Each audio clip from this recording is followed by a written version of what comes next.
شام کا وقت تھا۔ آسمان ہلکا سا نارنجی ہو رہا تھا۔ 10 سال کا احمد اپنی امی اور ابو کے ساتھ گھر کی چھت پر کھڑا آسمان کو غور سے دیکھ رہا تھا۔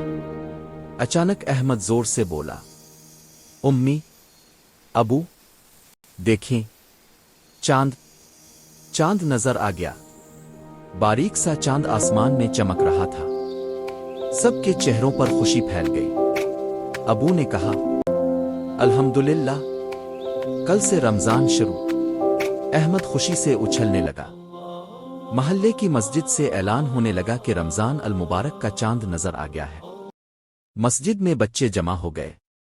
سب ایک دوسرے کو گلے لگا رہے تھے اور کہہ رہے تھے، رمضان مبارک۔ امام صاحب نے بچوں میں مٹھائیاں تقسیم کیں۔ احمد نے بھی اپنے دوستوں کے ساتھ مٹھائی کھائی اور مسکرا کر بولا، یہ میرا پسندیدہ مہینہ ہے۔ رات کو احمد نے سونے سے پہلے دعا کی، اللہ، ہمیں اچھے روزے رکھنے کی توفیق دینا۔